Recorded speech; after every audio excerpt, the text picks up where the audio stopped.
See, on here we're in A1 is auxiliary, okay? That's you can buy a kit for this chair, okay? It's a relay kit. That they say you want to turn that monitor on and off by this touchpad. You can.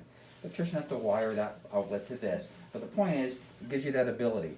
I have a doctor that does trimming in the operatory and has a suction drawer. And when he opens the suction drawer, he hits that button, the suction turns on, he does his trimming. So there's things you can do with A1 or future technology, whatever comes out. At least we have a spot for it on our touchpad. Okay? This right here, I'll just hold it. And what that does is it locks out the touchpad. If you want to clean it off or something, you're not touching all the buttons. So when that stops blinking, it's back to normal again. I think it goes for 30 seconds. Are you going to barrier this or not barrier this? We can. It's made. You don't have to. I still like barriers. It's just something. I don't like the blue barriers. If you're going to bury it, I would get the clear ones. It looks a heck of a lot better. Okay. That's what we have. All right. Good. This button here is for the light, but they weren't able to get a cable from here to the light. All right. So this this button will not work for you. Okay. You know why? I wasn't aware of Yeah, that. what's up with that? That I don't know. Okay. That doesn't So- work. Yep. Okay, here it shows two people. There's an A and B version. So if another doctor was using this, so right now you're in A. Everything we program is for you. You have another doctor come in, you hit that, it changes to B. Now we can program this whole touchpad for that other doctor or assistant or hygienist, whoever it may be. All right, which is kind of nice. So, but what will happen is I get the phone call. Ron, the chair lost the position again. I'll say, are you in A or B? And they'll go, oh, because they forgot. Okay? So, doctor, you're A, always be an A. Okay.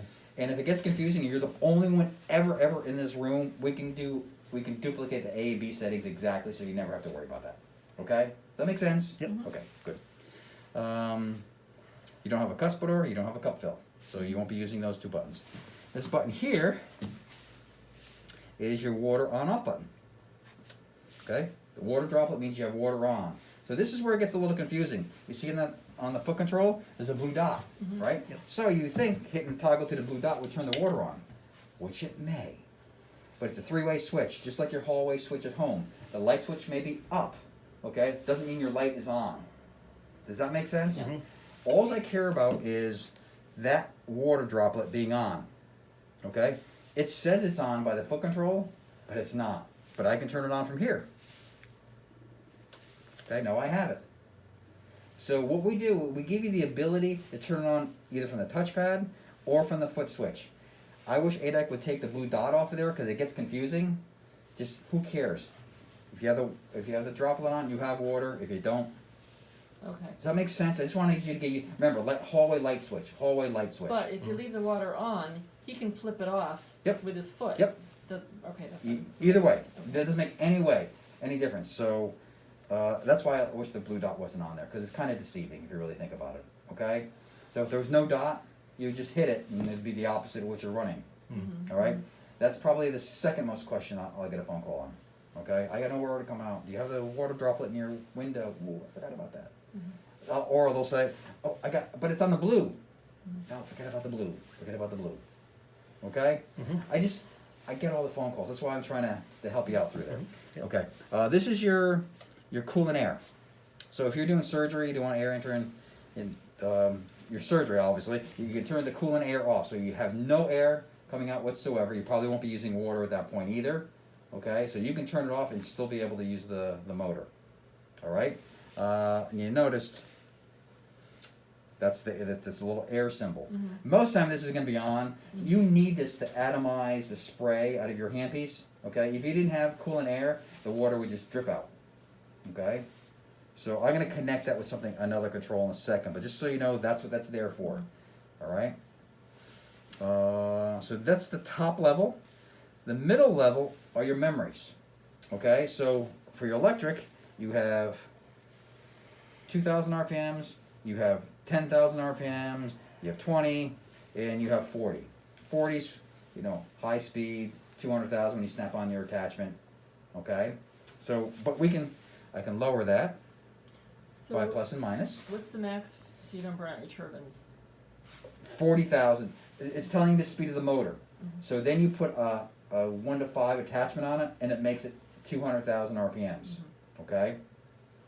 So you want this high speeds, you want this in 40 most of the time.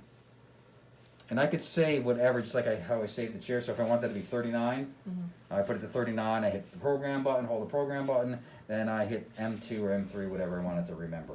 Everything I use in the manuals. Everything's in the manual. So again, you only remember probably 10-15% of this, which is okay. I know this is the first time listening to it all, okay? So pretty cool. Yep. Again, to adjust it here, if you're gonna do you do any endo at all? You do? Okay.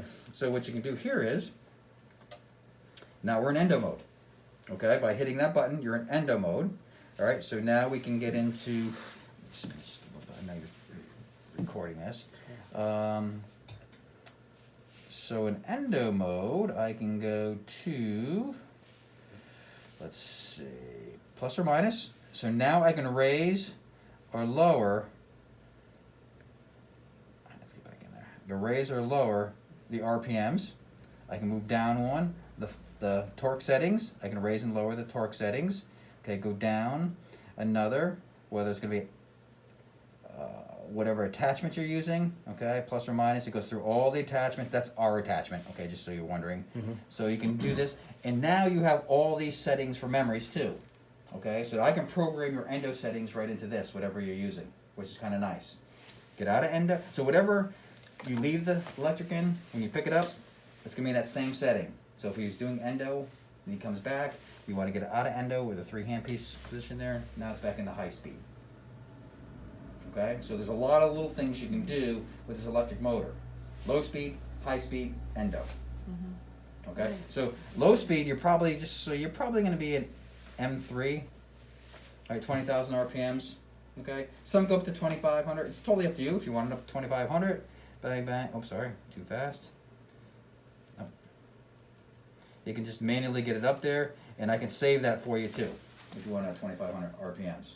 Again, I would just hit, I'm not going to do it, I hit program and M3, and to go there every single time. Okay? But remember, we're in B right now. The doctor is A. Alright, so it could be different settings. So if you're the only one using the room, you could have up to 16 pre-position buttons, pre-program buttons, which is kind of nice. Okay? But just remember you're at A and B. That's the electric. I'll come back down. So if you had a scaler, because you can get a piezo scaler or a Cavitron, when you picked up that device, this would go into the scaler mode, and you could change your power settings too. Okay? So the dental unit knows what instrument you're using, which is kind of nice. Okay? It knows also when you pick up the camera. There's no settings for camera, but it just tells you.